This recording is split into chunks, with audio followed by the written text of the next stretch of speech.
Today's number 64.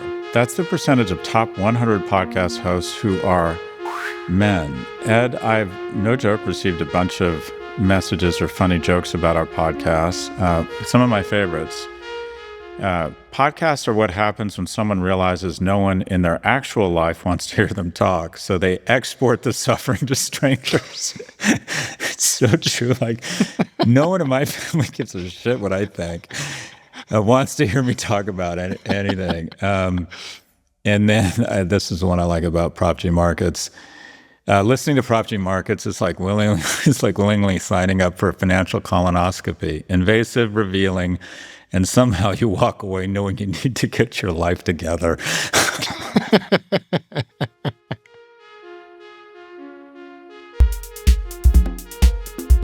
So I think we have to do a bit of a survey here. We had some pushback on how profane we are, or how profane I am. And I'm not in trouble. You're not in trouble. I'm in trouble. So I would like people to weigh in and say, should we dial it back a notch? Because, and there's no way to do this without sounding defensive. There is a strategy to my vulgarity. The first is it's authentic. I am truly a profane and vulgar person. And two, I want to take vulgarity and profanity back for the left. It used to be, progressives used to own it. Now we're seeing it's just fucking humorless. It used to be Lenny Bruce, Richard Pryor, George Carlin kind of owned profanity. And that's one of the things that drew me to being a progressive. And I think that also, just to be blunt, I want to attract younger people to the podcast and to our work. But at the same time, I get a lot of emails saying I wanted to circulate this around the company because I think it's interesting, but I can't. That's what I'm worried about. Yeah. Well, you're just worried about getting your first Ferrari, is what you're saying. I've got a lot of worries. There you go. So, anyways, please comment in the YouTube channel. Do we want comments? Okay. Well, we're going to get a million comments from both sides. There's going to be thousands of comments saying Prof G's hilarious and we love the dick jokes, and thousands of comments saying I want to give this to my son and I can't recommend it because it's disgusting and profane.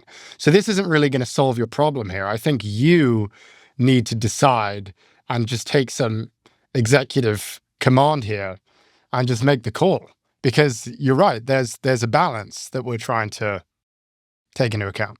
Because I'm just prepared. We can ask this question and let's watch the comments flood in, but you're not going to get the answer that you want because the people are going to be divided. This is the problem with democracy. It's not very efficient. Well, I should have made the decision this morning when I woke up with a condom hanging out of my ass and a half bottle of Jack drink. Okay, we've just made the decision. Thank you for the confidence, Ed. Decision made. Decision made. Should you be worried that your partner has sucked hundreds of dicks, or is my wife overreacting, Ed? Decision confirmed. Decision confirmed. All right, let's get There you have it, folks. Let's get there on. you have it. Poll over. I know. Why don't we do this? Why don't we take a poll and stick it up your ass? Again, I think we've come to resolution here. This has been a productive conversation, Ed. Did I tell you one most comical in the 9th grade? Same theme? No, I wasn't as dirty back then. I used to be funny. Now I'm just like dispirited and like depraved. Now my humor is just dark. It used to be actually funny. Back in the day, like that, I'm dating myself. You know, they used to compare you to celebrities. It was like the hottest girl was Angie Dickinson. Like they compare. You don't even know who that is. I don't know who that is. Or they'd say Barbara Eden. Do you know who that is? Nope. Or Raquel Welch, maybe? Do you know who Raquel Welch is? No. Jesus Christ, this is so depressing. Oh my God. How about David Hasselhoff? Yes, I know David Hasselhoff. Yes. Only because he's had a bit of a comeback. Yeah, he has. And he was a judge on Britain's Got Talent. That's how I know him. That was my favorite show growing up. Yeah, that was a real high moment for his career. That's called My Ex-Wife is Getting the Residuals from Knight Rider and I got to do this shit. He was actually the #1 recording artist in Germany for a year. Wow. He was saying he was a rock star for a while. Anyways, what are we doing today, Ed? What's going on? Well, we've got a special episode today, Scott, as it's Thanksgiving. You have been in the news a lot lately because you have a new book out, which I don't know. I wonder if our audience even knows that you have a book out. There hasn't been enough. I don't know if we've gotten the word out enough. Well, Ed, I'm kind of shy when it comes to self-promotion. If you haven't heard about it, if you haven't been watching CNN or MSNBC or News Nation, or if you haven't been listening to every podcast on the planet, Scott has a book out. It's called Notes on Being a Man. It's been a big success. It went #1 on Amazon. It made the New York Times bestseller list. I'm sorry, hold on. It didn't make the New York Times bestseller list. It was the New York Times bestseller. It was #1 on the New York Times bestseller list. Okay, thank you. We're gonna fire someone who wrote my notes incorrectly. Fact checking you. But it has also stirred up a lot of controversy online because of, this men versus women debate always does, and some people take issue with your vision of masculinity, especially when it comes to money. And that is what we are going to talk about today. We're going to talk about the relationship between masculinity and money, how they're connected, for better or worse. We're going to discuss some of the criticisms of your vision of masculinity, whether it is too money dependent, whether it is too capitalistic. And by the end of the conversation, hopefully we'll have an answer to the big question, which is how important is money to being a man? So, does that sound good, first of all? Do I have your consent? It sounds awful. I haven't eaten, and I didn't read the notes, and I find myself very insecure and defensive. Well, that's good. That's where the good stuff happens. Yeah, let's do it. So we're going to start with a clip. And this is from your interview with Katie Couric. Oh, fuck. And this clip went viral. Great. Yes. Is this like when she asked Governor Palin? When she asked Governor Palin what newspaper she read, and Governor Palin couldn't name a single newspaper? You're too young to remember that. No, I do remember that. My parents were talking about that. So, we're going to play this clip. It went viral because the question was pretty good, but also your answer was pretty good. Let's listen. I was looking at a Reddit thread, and it was called Scott Galloway Needs to Stop Talking About Men and Boys. And someone wrote, I'm a therapist, and I see a ton of young adult men and boys. Let me tell you, I can spot a Galloway watcher within about 5 minutes. Galloway, to his credit, packages his brand of bullshit on improving men and not demeaning women. But he does so through the same tired and harmful ways of internalizing shame to be weaponized as a motivator to compete in the mating market. You'll never be enough until you win capitalism and then have a family and then provide for that family. And this worked for him, so he's happy to preach it. If I just get a girlfriend, any decent girlfriend, then I'll have a wife and be happy. Now you've got a man who derives his value from his partner, and suddenly jealousy, anger, and resentment start to creep in when that relationship goes through natural ebbs and flows. Same thing with placing all of your value on your career. Lose your job, and now who are you? You're in my office trying to rebuild a sense of self from the ground up is who you probably are. I just thought that was a very interesting comment. I think that's a really thoughtful comment, what she wrote, and I'll take it to heart. I think there's a kernel of truth in it, because when it hits me hard, and I don't like it, which probably means there's some truth in it. The retort would be, will me finding self-worth pay for my health insurance for me and my kids? And I'm not suggesting you need to be a baller and make millions of dollars. I'm suggesting in a capitalist society where in America we believe in winners and losers and the safety net is near the ground, that you need to be economically viable. Look, unfortunately, I've lived to work for a long time such that I could get to economic security because I didn't think I have trauma around it. That's my way. I acknowledge it may not be the right way. I think there are a lot of people who decide they want to work to live. They move to a lower cost neighborhood. They have decent jobs. They don't need a Range Rover. They don't need to go to Saint-Tropez. They want a decent house. They want to coach Little League. They want to go to church. More power to them. What I'm suggesting is that people have an honest conversation around their expectations economically and the sacrifice required to get there. So that was the interaction. We and you frame masculinity in economic terms in a lot of ways. There's a lot of discussion of earnings and status and productivity, ambition, etc.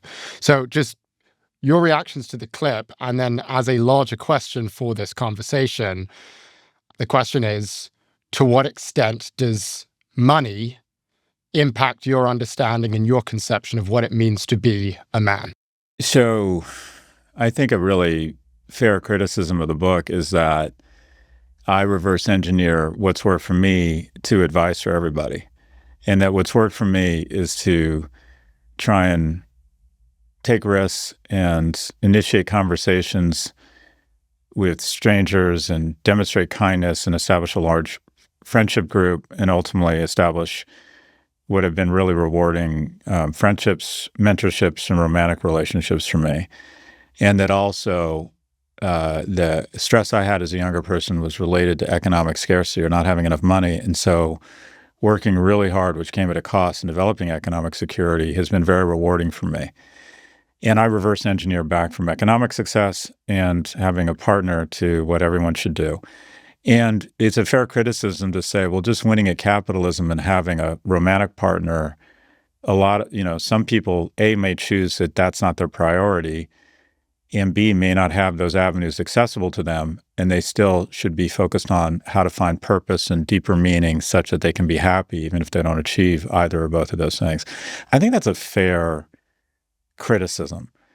And I like a world where, I'll give you an example. My elementary school principal, Mr. Eukelson, used to drive up in a 240Z, and he was this handsome man and really a nice man and wonderful to the kids, and used to come out and high-five us and play tetherball with us, and he smelled nice, and he was a high school principal, and he just was like, he was my image, and I think the community's image of masculinity.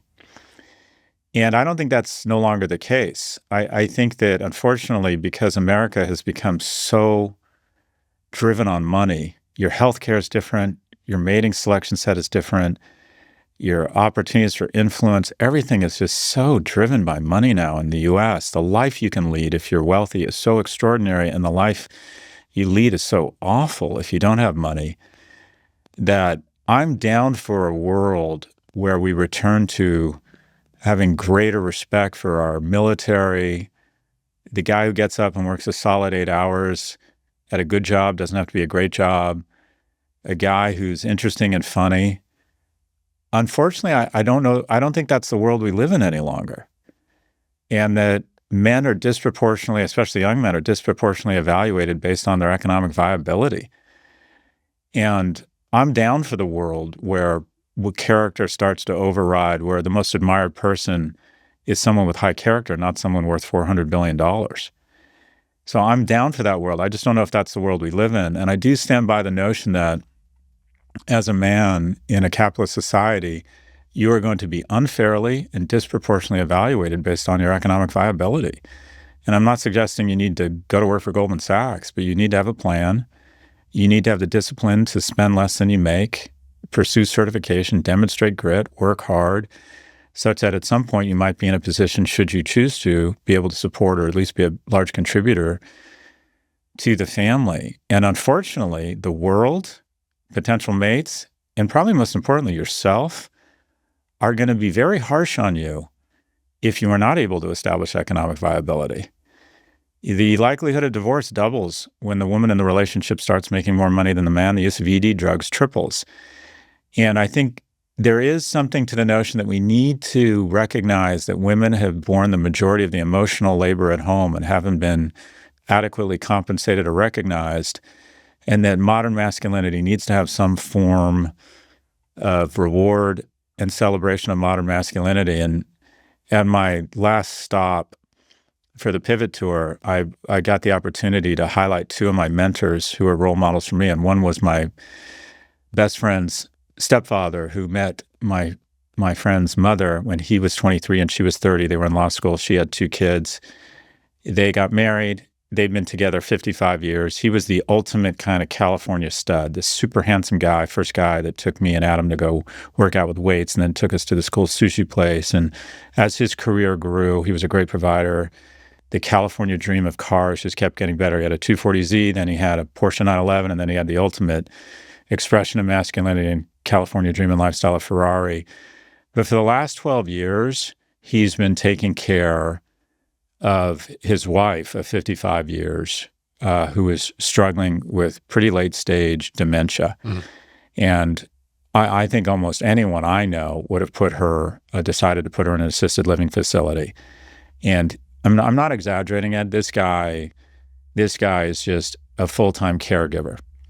And I think that we need to do a better job of incorporating that type of service into some form of masculinity and that kind of emotional labor.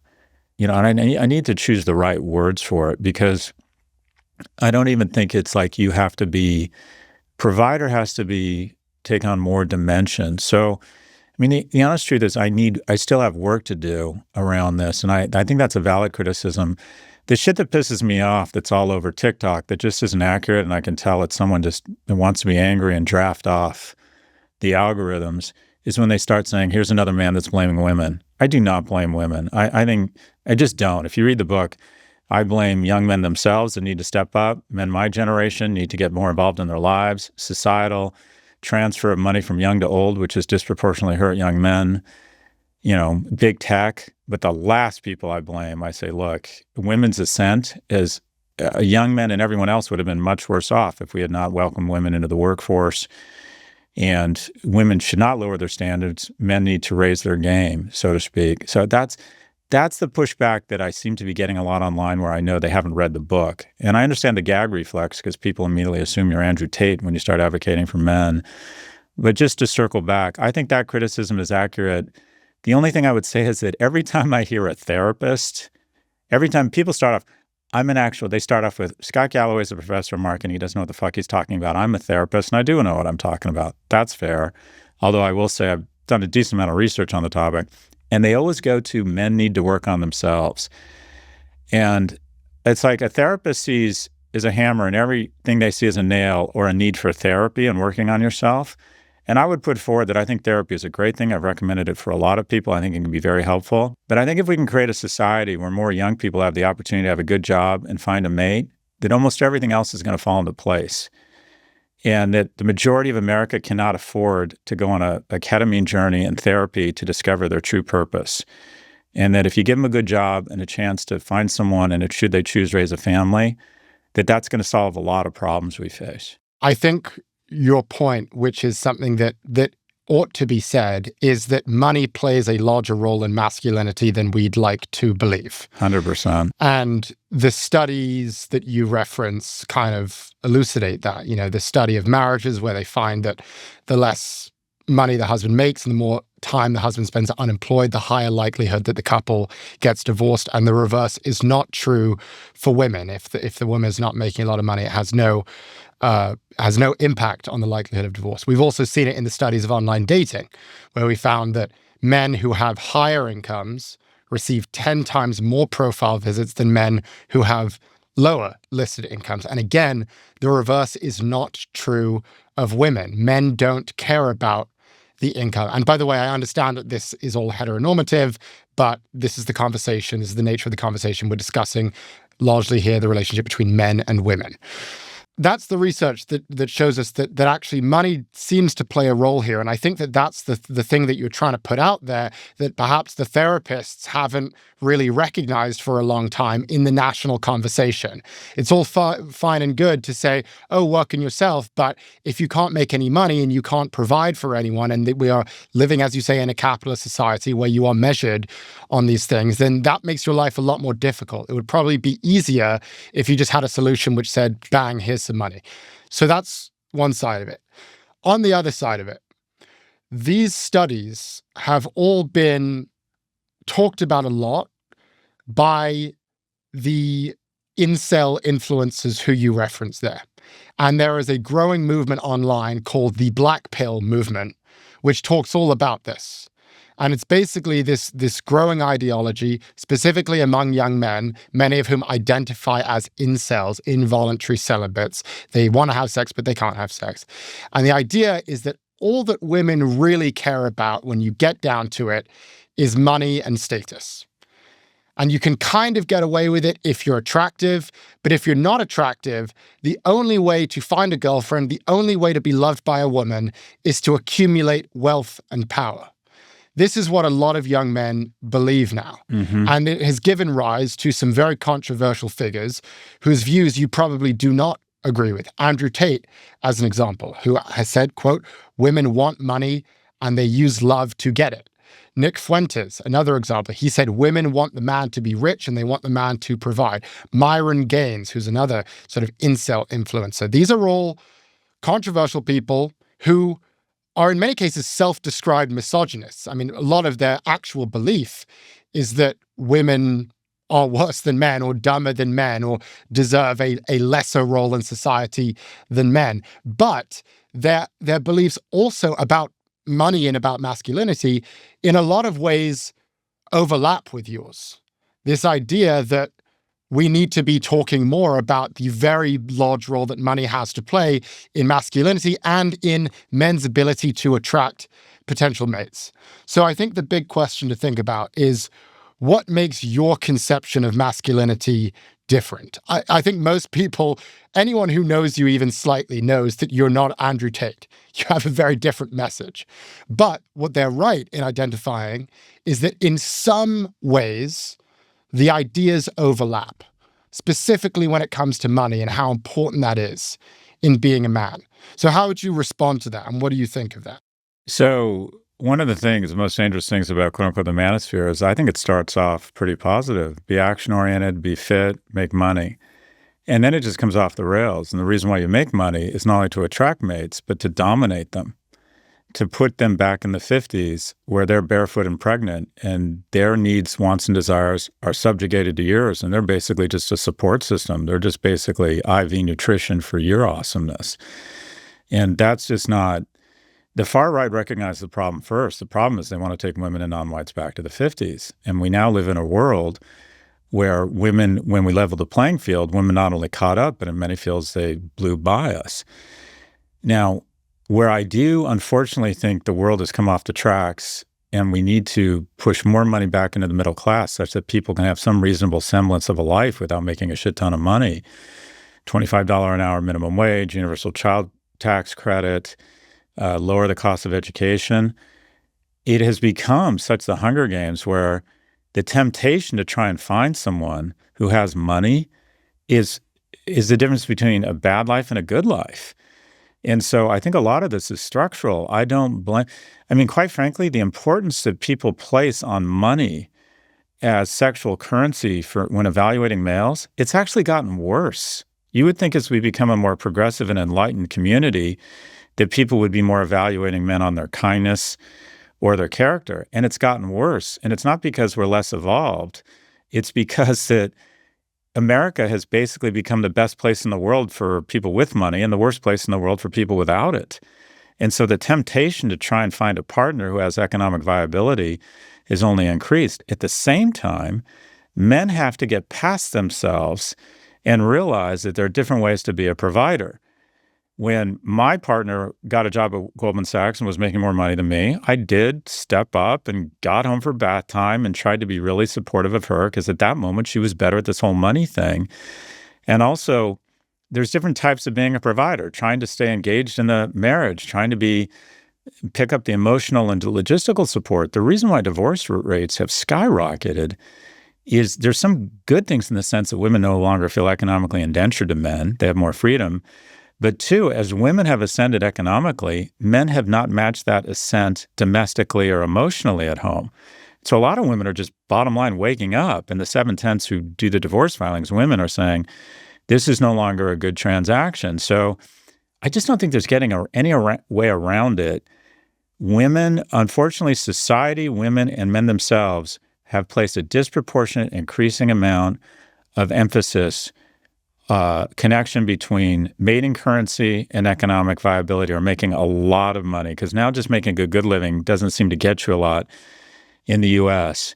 But where I would like to think I'm entirely different is that I think men need to figure out a way, and our society needs to celebrate different forms of providing and contribution to the relationship for periods where we can celebrate our mothers and our sisters' ascent professionally. I think it's a wonderful thing. And if anyone thinks that women's ascent has come at the cost of men, they don't understand economics. Because had women not gone into factories and started building our P-51s, we would still be fighting World War II in 1948. And if women hadn't entered the workforce in the 60s, 70s, 80s in America, we'd be a second-rate power to China. This bullshit on the right, what these guys say is that The man needs to be a provider. Okay, I get that. They claim that all these women would have been told a lie, that focus on your career, you become a partner at the law firm, and now you're alone, childless, and miserable. You've been sold a lie. No, they haven't. So what does he want? What do these folks in the far right want? They want women who might end up alone for a variety of factors, maybe just because they don't want to engage in a relationship and they're happier with their friend network, or they don't find a guy that meets their standards. And then they're also fucking broke. I was raised by a woman who had a series of boyfriends, nothing ever worked out long term, and was also economically strained. And let me tell you, that's not good either. So the fact that women want economic independence, well, of course they do. What, they're supposed to go all in on finding a dude and then be reliant on him economically? So where I part company, I like them, think men need to very much aspire to be economically viable. The truth is Beyonce could work at McDonald's and marry Jay-Z. The opposite is not true. Men are disproportionately and unfairly evaluated based on their economic viability. Women are unfairly and disproportionately evaluated on their aesthetics. That is not the way the world should be. It is the way the world is. Where I part company with these guys is it lifting women into equal opportunity and let them run through the tape and have economic viability and security. It is up to society and to men to accept that, embrace it, endorse it, and be the afterburners on that. But there are some big knock-on effects we're going to have to address. We'll be right back after the break. And by the way, we will be recording an Ask Me Anything episode in a couple of weeks. So drop your questions for us in the comments or email them to markets@profgmedia.com.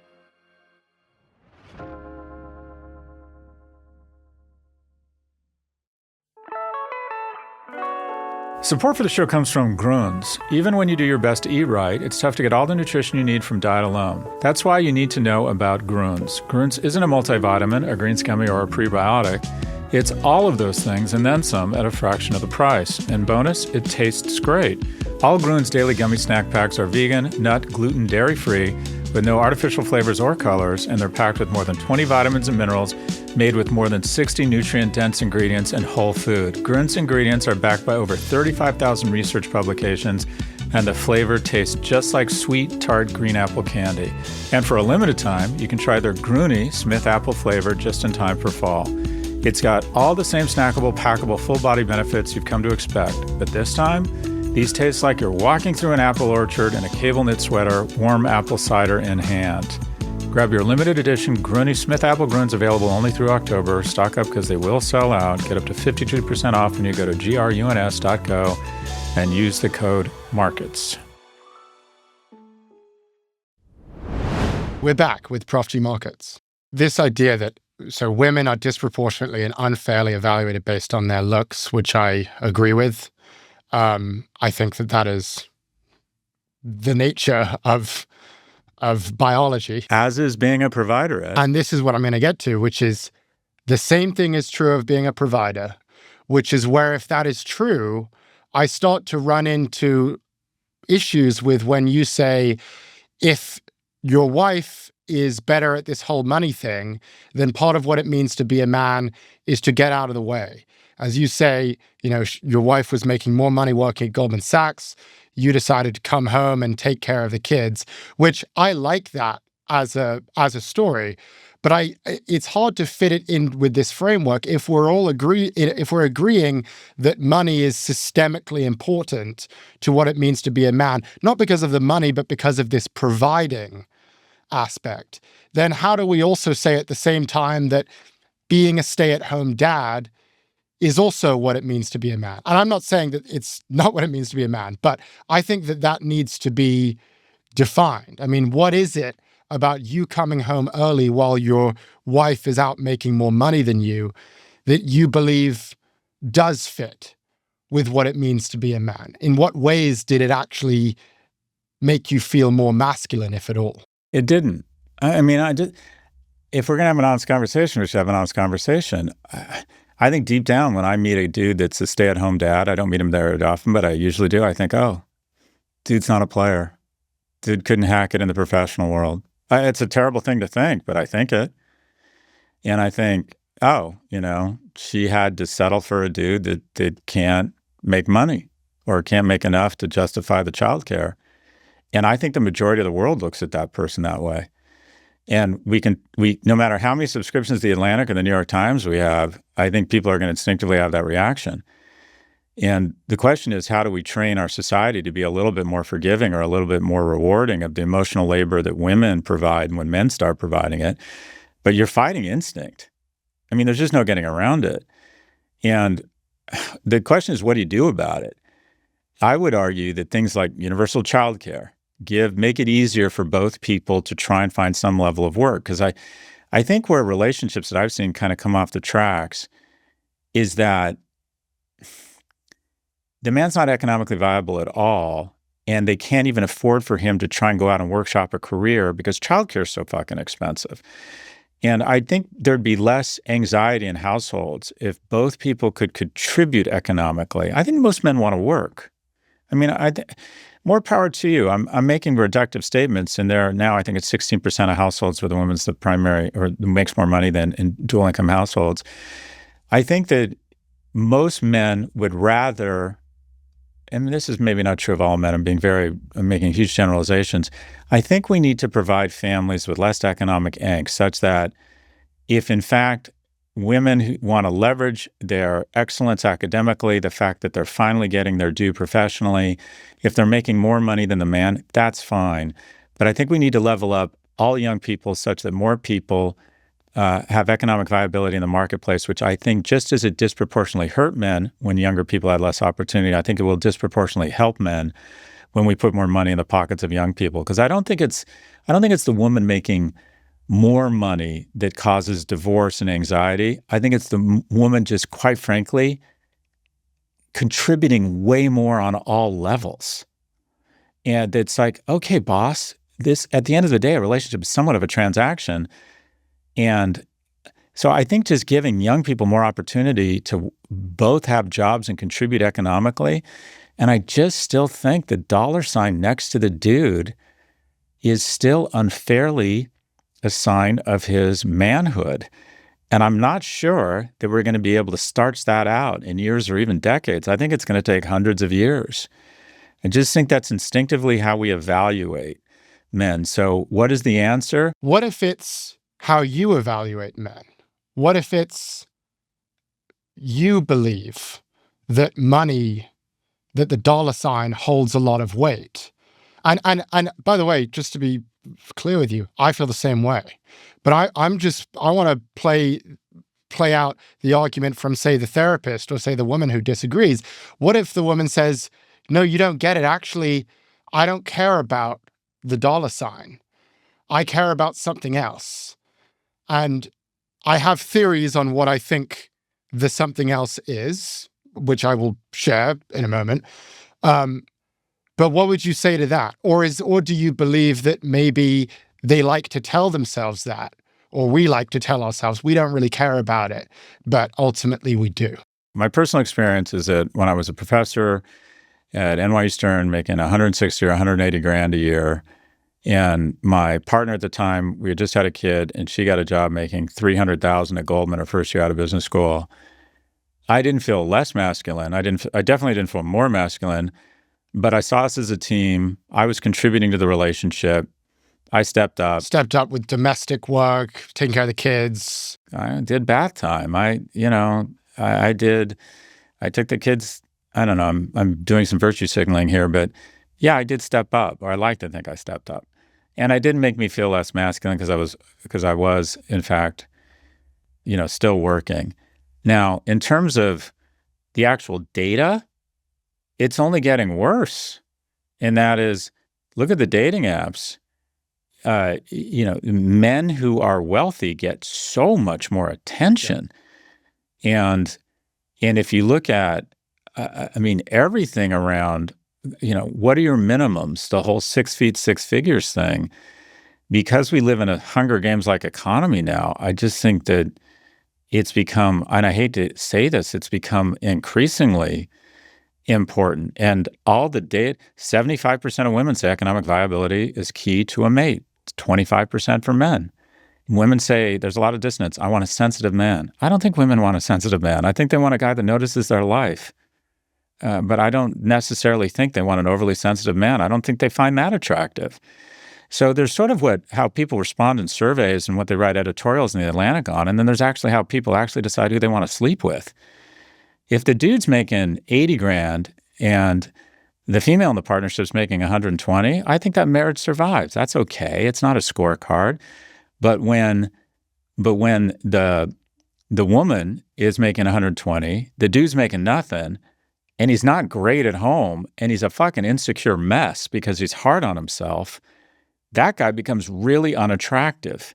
Yes. And I don't, therapy, love yourself, maybe that'll work. Here's an idea: universal child care and $25 minimum wage, and break up big tech and companies such that there's more jobs and more opportunities for young people.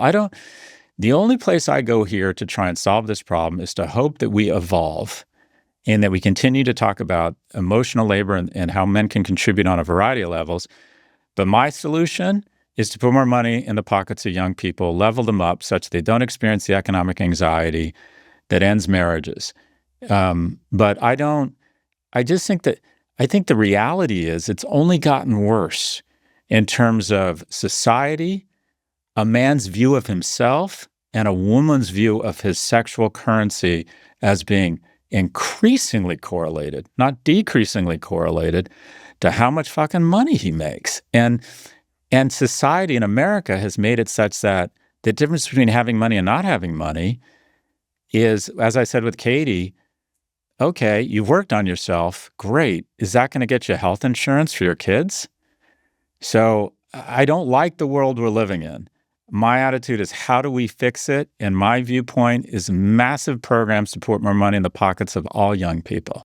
Going back to the dating app example and those studies that you mentioned, which are totally true. When you look at these dating apps, it is just tried and true. We know that women care about how much money is being made. If that is a parameter that is able to be listed, if you're making more money, you're going to get more attention and affirmation from women. I think the trouble with using these studies and looking at these dating apps as a guide is that the dating apps are so flawed and stupid to begin with. I mean, yes, maybe those guys are getting more attention, but we also know about women that many of them are just not happy with the way the dating world works. I mean, many women don't want to sleep with or engage with relationships with men at all. In fact, we're seeing many women in America saying they just want to leave America. They just want out on this whole system. I think part of the problem is when we look at those dating apps as sort of indicative of sociology and how the way humans work, it's kind of it misguides us away from the point. Yes, if we were to look within that paradigm, you want to be making more money, but perhaps the paradigm is rigged to begin with, and perhaps it's not actually a true reflection of what women want. So I just want to give you my take on this what women want question as it relates to money. I think what you say about being a provider and the idea that being a provider can manifest itself in many different ways is actually extremely important. Because I don't think it's that women want money. I think it's that women want a man who is mature and who can make them feel safe and feel a sense of security. And money turns out to be a pretty good indicator of those attributes. But it's not exclusive. It's not exclusive. And there could be a man who makes a lot of money and who is obsessed with it. And I think this is where women start to get anxious about your points. Someone who derives his value from how much money he has. And that's probably pretty unattractive to women because he might have the money, but he also might be quite emotionally unstable, which is actually a risk to the women, evolutionarily speaking. He might just toss her away, move on to the next woman, cheat on her, maybe he'll be an absent father, etc. I don't think that those things have any relevance in hookup culture and in dating app culture because they're not measured. But I do think in relationships, they are really important. And what women are looking for is the stability, the loyalty, the long-term support, and money can be an indicator of those things. But it all goes back to what you say, which is providing. Is this person going to provide for me? And can we find in our exploration of masculinity many different examples of ways in which men can provide that aren't necessarily he's making $200,000, $300,000 a year. I'm with you, and I think that's right. And, you know, demonstrating excellence in different ways, showing up, being good. I think there's a lot of people going to have happy marriages that way. And I say that, and all the data I see is that it's headed the other way. And let me just ask you, and this is anecdotal, of all your friends, right? The guy who's a good guy, nice guy, fun, but is kind of struggling professionally. And then the guy who maybe is not that interesting, not that funny, not that good looking, but is just killing it professionally. Tell me about their currency in the sexual marketplace.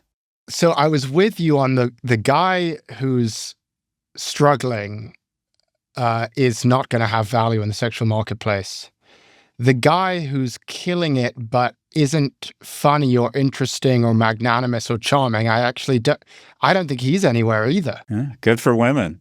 Maybe that's what, maybe women have decided, I got my own bank. I don't need this douchebag. I think he could buy his way into a temporary and surface level relationship. I think the second guy can have sex. I think he could figure that out. But I don't think that ultimately when the woman sees what's really going on, which is this is someone who isn't actually self-actualized and is less stable than the money seems to suggest, I think at that point, that guy runs into trouble. The first time I sort of connected money and sexual currency was the following. When I was in high school, nobody knew how much money anybody had. I wasn't at a disadvantage. I had a lack of self-esteem because I went to a high school back when public high schools had different people from different economic classes, University High School in the West, on the West Side. Single mother, secretary. I didn't have a lot of money. No one cared. I wasn't fun. I was insecure with bad acne and tall and skinny. Okay, that took my sexual currency down on its own.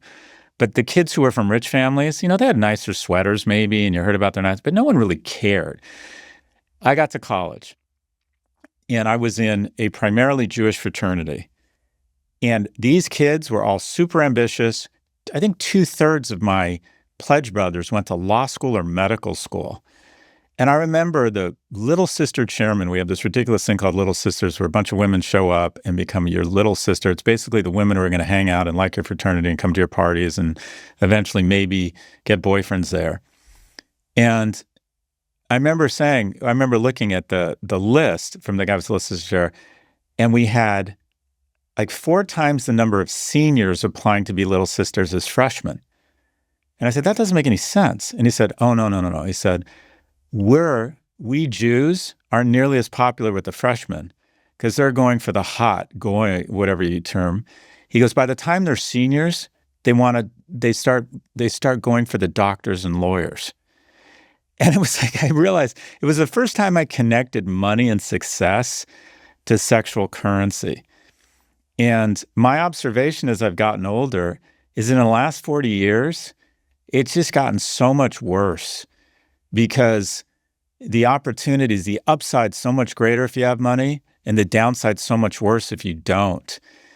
But your observation was really an interesting one. The guys can no longer just be professionally successful and feel entitled. I think that's probably a good thing.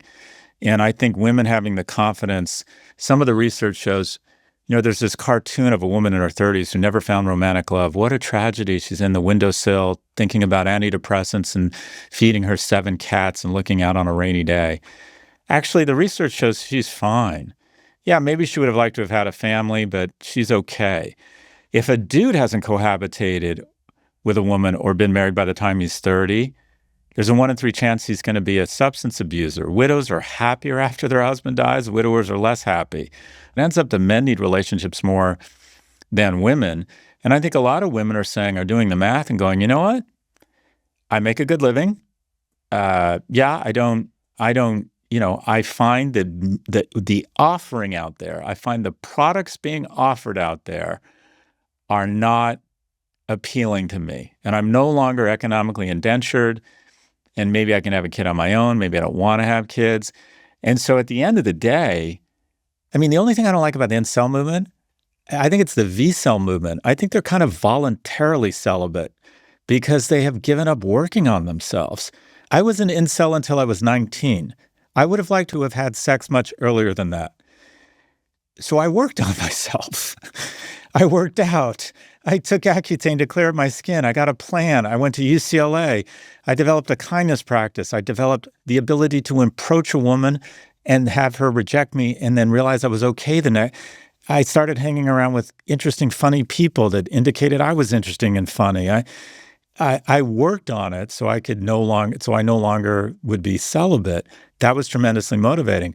But these dudes who just claim the world is against them and that no woman would want to be with them, okay, go be a fucking apprentice at a vocational job, show you work hard, hit the gym 2 or 3 times a week, be a little bit more well-read, develop a kindness practice, go to church, nonprofits, sports leagues, reading clubs, learn how to approach people, learn what works and what doesn't. You will find somebody. I think there are probably some incels out there who would say, no, you don't understand it. I really am trying, and it's really not happening. But your point is very true that this has become such a cultural movement that there are even now economic incentives among these influencers and these incel influencers to be incels. And the perfect example is Nick Fuentes, who's like kind of the leader of this whole movement. And, he has actually there are videos of him being approached by women and people on his live streams, women on his live streams saying, I'm actually super into you. To which he'll say things like, no, I'm an incel. That's not me. I'm someone who doesn't get with women. I don't get the girls. You don't understand. And it's like, okay, this is exactly what you're describing. This is now turning into it's V-cell. You're voluntarily celibate. You're actively choosing you don't want to participate because you'd prefer to be in the comfort of the victim mindset and believe that the world is unfair and everything's stacked against you. And here's my group of incels, and we prefer just closing ourselves off from the world and complaining about things and complaining about immigrants and women and how women are stupid and all they care about is money and all of these things that feel kind of empowering in the moment. But long term, I mean, good luck to you. If that's going to be your solution, if that's the way that you think that young men should be living their lives, like, have at it. You're going to get nowhere with that philosophy. And I do want to highlight that because it's so true what you say. There are more V-cells than the incels would like to admit. I think it's a form of anger and mental illness. I also think there's some women who, just to be fair, blame men for everything and have decided to live alone and not even try and just demonstrate, I don't like the word misandry, but I'll use it. But I do think it's more prevalent among men. And look, I can just tell you as you get older, money is the means. The ends are relationships. And this notion that you can take pride in not connecting with people, look, I think there's some people who decide to be celibate for whatever reason or not have a romantic relationship, or they're fine with their friends and their family. Okay, fine. But at the end of your life, the only thing you're going to have, the only thing that's going to provide comfort is the number of deep and meaningful relationships you have. And it just breaks my heart that these bigots, nihilists are trying to convince other young men that it's somehow okay and even aspirational to give up on relationships. No, it's not. I mean, there are a lot of people out there. The number of searches on Google for how do I make friends, places to meet people has gone up. There are people out there that want to be your friend. We live in almost a full employment economy. You can add value. You can find a job. In a capitalist society, if you have a job and you have friends, you can find a lot of meaning in providing support and concern for other people. And the last feeling you'll feel will be failure if you die under bright lights surrounded by strangers. If there was anything I could communicate if I could wrap my arms around all young men who aren't in relationships and have given up trying, the 63% of men that stop dating, the 14% of men who are neither, or the NEETs, neither in education or employment or training, if I could communicate anything to them, like if I could transmorph any belief and just say, trust me on this, it's that the anxiety and depression you're going to feel having spent a lot of your life alone and not trying to engage in relationships is going to be exponentially greater than the fear of anything that waits for you outside of that room.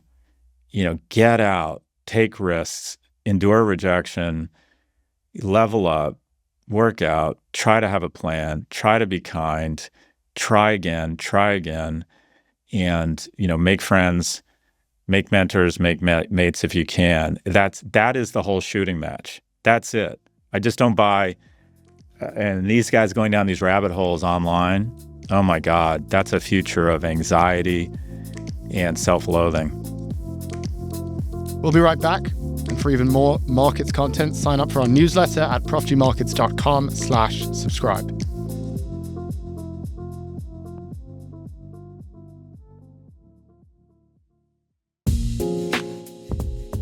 Support for the show comes from Odoo. Running a business is hard enough, and you don't need to make it harder with a dozen different apps that don't speak to each other. One for sales, another for inventory, a separate one for accounting.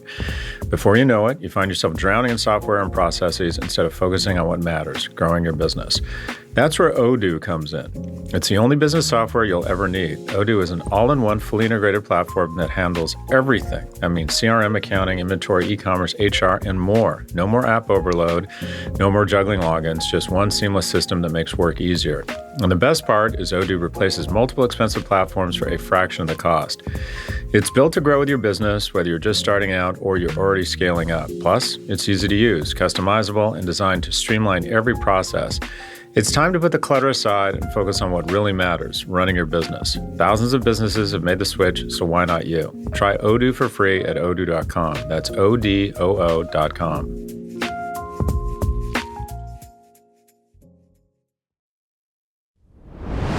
We're back with Prof G Markets. To me, it seems like the magic of money isn't the money when it comes to sexual value and what it does in terms of your sexual currency. The magic of money is what it does to you as a person. And that is, it's not that the woman wants you because you have the Lamborghini and the shiny car. It's that if you have money, it probably means that you are more self-actualized, you've figured out something that you're good at and you're monetizing it, you're more confident, you believe in yourself, you are more stable, you're more secure, you feel less anxiety, you feel less of a victim because you are less of a victim if you have money. Even for the rich kids in college, where it's like, is it the money that they're after, or is it what the money is doing to the psychology of those people, and this idea that they probably are walking around with an air of greater confidence? And I feel like that's sort of the distinction that needs to be made, because if you believe that it is just the money, then the answer is just get more money. That'll solve your problem. And I want to be clear, this is what the black pill movement is about. It's no, it is simply the money. It is that the women want the money. It's that the women want to be driving around in the Lamborghini. So if you get the money and you get the Lamborghini, you've solved the problem. What I am putting forward is the idea that it's not actually just the money. It's what the money can give to you on a personal level and how it can make you feel and project more of what it means to be a man. And that's the part that I kind of want to get your views on. So, okay, there's the money itself and the life it affords, and then there's the attributes that come along typically with someone who's able to be successful professionally. So the reason why, or what research indicates, is that women aren't actually visually drawn to a man who is in great shape. They're drawn to the attributes that reflects. This guy shows up. This guy is disciplined. Exactly. This guy demonstrates the attributes of who might be a good partner. Should money be a signal? Yeah. But what you said about the dude who the money isn't just the guy who makes a shit ton of money and has a Bugatti, but quite frankly is a low character person. You're right. My observation, and this is anecdotal because it's hard to assess statistically the character of somebody, but my sense is he can attract sexual partners, but they may not be very high character. That's the thing. And I think this is where young men are getting misguided, is you see Andrew Tate with the Bugatti, and he has like a harem of Instagram models with him. And it's like, oh, that's the solution. Like, I'm not getting laid. I can't figure out how to talk to a woman. He's got 10 of them, and I see the Bugatti, so therefore one Bugatti must equal 10 women. But they're probably being paid to be there. They're almost certainly being paid to be there. And it seems to be like just a totally misguided solution to the problem that we're not connecting with each other. Like, even if you achieve that and you take a photo of you with 10 women who, I doubt that there is any sense of actual relationship or connection between any of those women and Andrew Tate. Sure, he solved the I'm not physically in the company of women problem, but has he solved the relationship problem? Has he solved the love problem, the loneliness problem? I doubt he's solved any of those problems. And so that's why I think what we need is, and what I like about your message of providing, is solving for the other problems of actual connection with a woman, not just to have sex with a woman. You can go to Andrew Tate for those lessons, and he's wrong about many of them in my view. But the connection. And that seems to be what's actually missing for a lot of young men, and what a lot of young men actually want. It's like, it's not even about, I want to have sex. It's like, I want to have a companion in life. I try to do an assessment of my addictions. And an addiction is something you continue to engage in despite knowing it's harming other parts of your life, and yet you continue to engage in it. I'm addicted to the affirmation of strangers. I continue to work harder than I should. I continue to take other people's opinion more seriously than I should. I'm desperate for affirmation, despite the fact I'm going to be dead soon, and it really doesn't fucking matter what strangers think of me. And occasionally, my obsession with what strangers think of me takes me out of my head, and I'm not as present with the people who do, in fact, love me, and I do, in fact, love a great deal. That's an addiction. And it's pathetic at my age to still be that way. And now some of those embers probably make me more successful, but at this point, why do I need... anyways, that's an addiction. My other addiction is money. I'm traumatized by it. It solved a lot of problems for me. I was able to take care of my mother. I was able to do things I'd always wanted to do, feel better about myself. I have more money than I'm ever going to be able to spend, but I still just accepted a speaking gig for $250,000 in Jackson Hole because it's $250,000. And then I think, oh God, I get on. It's not, by the way, there's no direct flights from London to Jackson Hole, Ed. I didn't know if you knew that. So I'm basically going to be out of my home for 3 days. And when I get back at my age, I'm going to be a fucking chocolate mess for 2 days. So it's like everyone loses dad and their partner for a week. For me to get $250,000, I will lose $500,000 or $1 million in the market up or down today. Why am I doing this? And it's because I had so little money when I was growing up. I can't resist it. And then I start making rationalizations. Well, I'll give it away. I don't need it, but I'll give it away. Think about how much good and yet I continue to damage my health. I continue to not damage my relationships, but not invest. I got one more Thanksgiving with my oldest son, and he's gone. He's in college. 90% of the time you spend with your kids is up until the age of 18. Why the fuck am I going to Jackson Hole? Why? Right? And it's because I've been for so long trained to believe that economic security was absolutely everything. And I can't get off that hamster wheel. But I do think that at some point with money and partnership, the most rewarding thing in my life has been not having the money. As I thought about it, well, having the money is pretty cool. But a close second, and maybe even first, is I made it with a partner.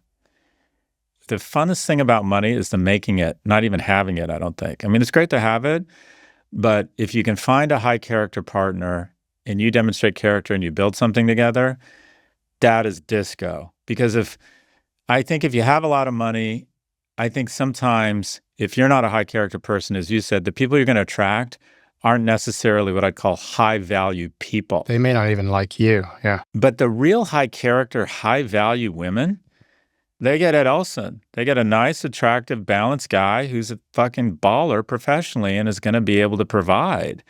They get to have it all. So everybody in this mating race wants to have a really high character, high value partner. And one of the boxes you need to check if you want that person, I would argue, or a greater selection or opportunity of those people includes real economic trajectory. Well, that's very nice of you to say about me. Thank you. It seems as though the money thing is one game in life. It's like there are many different games that you can play in life. And it's almost like when you're describing checking the boxes, money is just a giant one. It's a giant, you want to show, if you want to be a man, if you want to be sort of like what it means to be a man, if you want to embrace a sense of masculinity, it's like you need to demonstrate that you can play that game and you can win that game to a certain degree. But it's almost like there are all of these other games that you need to be able to demonstrate that you can win.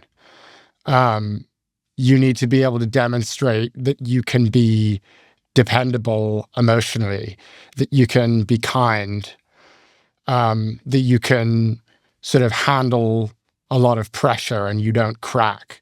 Like there are all of these different metrics, I feel like, for what it means to be a man. I so agree with your point that it's like we've become so obsessed with money as a society that it's almost taken up all of the space in the room to the point where we can't even keep our eye on the ball and all of the other things that are important and substantive in what it means to be a man. And what I would hate to see is this idea that, like, because you're emphasizing that money does play a role, your message is being interpreted by other people, by your critics who are not reading the book and saying, that's all that matters. But you've just said it right there. It's like, you care deeply about money and you have an addiction to money, and yet it isn't everything. And it's not even what made you and what make you an aspirational figure, both to your wife and to your fans and your listeners, because it wasn't about having the money. It was about all of the things. It was about making the money. It was about sharing the money. It was about building that economic security with someone, laying out a plan, having a trajectory, all of those other things that actually weirdly aren't even about the money. And I feel like that's the thing that maybe your critics, I would hope they understood that more about you. Yeah, but you got to keep in mind, if you don't have critics, you're not saying anything, or at least that's what I try to tell myself as I cry into my pillow. But I'll give you an example, Ed.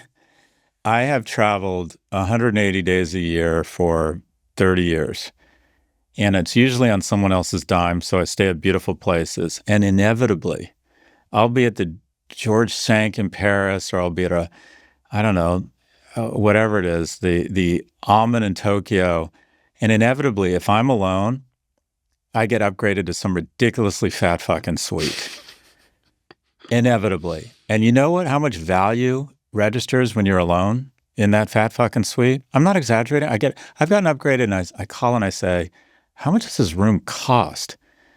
And they're like, oh, that room's this suite. We would charge 12 or 15 grand a night.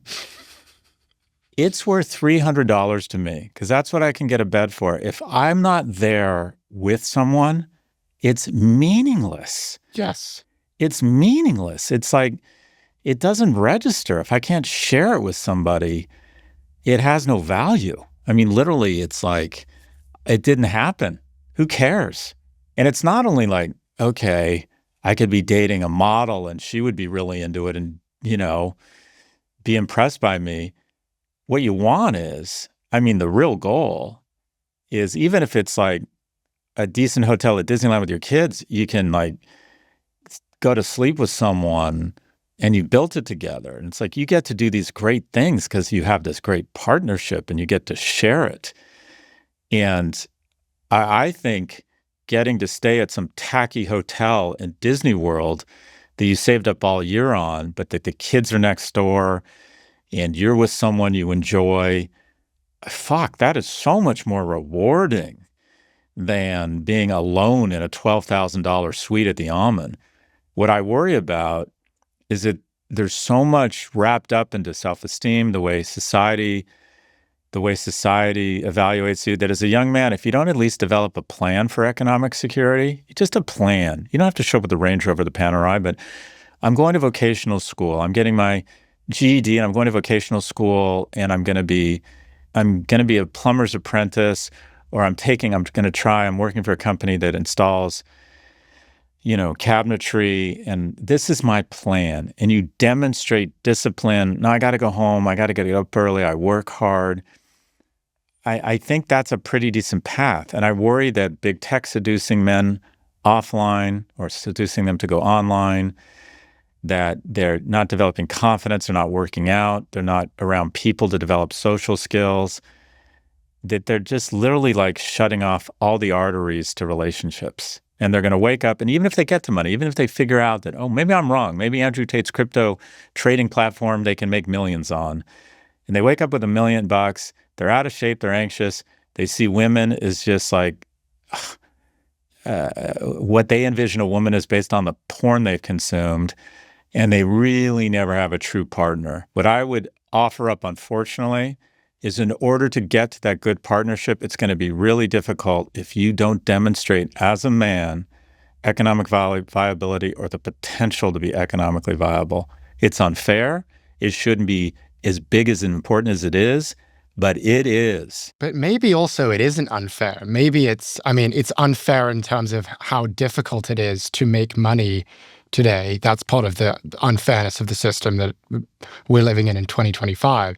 But I actually don't find it unfair that the man needs to demonstrate an ability to present some economic viability and ability to provide. I think that that's actually kind of great, because it also inspires you as a man to get your shit together and to work really hard. And that's the piece of it that I'm like, that this might actually be a good thing. And you referenced the idea that the guy who's enrolling in vocational training, he's coming up with a plan, he's figuring out how he's going to make some money and figuring out his savings plan. I think that guy, I would bet, maybe I'm wrong, but I would bet that guy is more attractive to most women, at least a lot of women, than the guy who made $1 million on crypto because he got lucky and, rents Lamborghinis in his spare time. I would argue that a woman would be more attracted to the guy who demonstrated the maturity that it takes to actually build wealth in a real way versus the guy who just ran into some money. And I feel like that's something that young people don't understand, and it's leading men into very weird and bad places where we think that if we to get the girl, I screw vocational training. They don't care about guys who make $75,000, $80,000 a year. I need to run into $1 million. So how am I going to get there? And I wonder if that's not even what is attractive. Yeah, the solid guy who's making a good living and is a kind person and did it on his own through his discipline and his hard work, and is in good shape and is a nice man and demonstrates kindness and has good relationship with his parents and is patriotic, I think that guy's just fine, and he's going to attract a high caliber mate. I do think that. In cities like New York, London, or LA, it's a little bit different because you just need to make so much money to just even live there. But what you said about, maybe it's a good thing that men are inspired to be economically successful, I think it's good to a point. And that is, I just think I think a little bit of pressure, a lot of pressure on men to be economically viable is probably a good thing. You need to get your shit together. Okay, you're not graduating from college. All right, what are you going to do? You going to do an apprenticeship program? What are you going to do? Like, that pressure is probably a good thing. And the basis of capitalism is people feel a lot of incentives, which is Latin for pressure on the upside and the downside, to be successful and work hard and figure shit out and try and make it work. The problem is, I think the pressure and the expectations have become totally irrational. And that is, everyone is vomiting their faux wealth on me all day long. It feels like everybody else is making a shit ton of money but me. So I have a lack of self-esteem. And because of poor government policies and economic policies, we have let inflation run amok. We've let education skyrocket in costs. We've made it nearly impossible for new entrants into the housing market. And we've just set up a younger generation of people to feel really bad about themselves on an economic level, which disproportionately impacts the self-esteem of young men. I think these conversations, they're fun and they're interesting because they get at the heart of what it means to be a person. I think that's why it's so triggering and it generates so much heat because, I don't know, it gets at what it means to love and to be loved, how to be understood, appreciated as a person, how to be a member of society. Like, it gets to all of the deep stuff. But it's so true that there is a vision of masculinity that some people believe is really great, like Trump, like Elon, and it is a direction that we might actually be headed in. Nick Fuentes would be another example. So you are kind of spearheading the other side of it. For someone who is really shaping a generation of men and what it means to be a man, if you could just summarize, what do you want them to walk away with? What do you want them to walk away with from this conversation? What should be the takeaway? It's a generous question. And there's sort of two things popped into my mind. And that is, a really valuable piece of feedback I've received from the book is that, all right, protector, provider, procreator, aren't women also protectors? Like, isn't that a key component of femininity? And it's true. And now that women are making more money, as they should, can't they also be providers? Yeah, there's nuance to each, right? Different forms of protection and providing and procreating and who's the initiator. There's different forms of it. But where I think I'm evolving to on this is that masculinity and femininity all overlap around just trying to be a better human. That to be a better man in many ways is just to try and be a better human. And that maybe where I maybe made a mistake here is trying to define stark lines between people born as males or females. And I do think there is differences. I think there's predisposed behaviors we're more prone to. But maybe it's not trying to form, I'd like to think of an aspirational form of masculinity and femininity have this huge overlap around just humanity, just being better humans. But to your question of what the one takeaway around what I've written about trying to establish an aspirational form of masculinity, it comes down to this notion that Richard Reeves taught me, and that is surplus value. A lot of people, a lot of males go their whole life and never become men. They die having never become men. And in my view, the metric is not a religious ceremony or age or experiences or money. It's this term surplus value. And that is, do you create more economic value and tax revenue than you absorb? Every day you leave the house, you're absorbing hundreds of dollars of other people's taxpayer money if you expect to go on the roads or expect someone to answer if you call for an ambulance. Are you creating more economic value? That's one way to add surplus value. Are you absorbing more complaints than you're giving? Are you the kind of person that people come to and want guidance, want comfort? Are you providing more comfort than's been given to you? Are you providing more love and more care for other people than have been provided for you? Do you notice people's lives? Do you have the ability to really see people where they are, understand them, and then add value to their lives, even if maybe they're not noticing or as many people aren't noticing your life? Are you a better father to your son than your father was to you. Once you are adding surplus value, that's where you become a man. I think that's a good place to end, but I want to just ask another question. When do you think that you became a man? You said that some people go through their whole lives and they never become a man. Was there a moment for you where you realized, I think I'm a man now? I never thought, okay, now I'm a man with some Cat Stevens song in the back.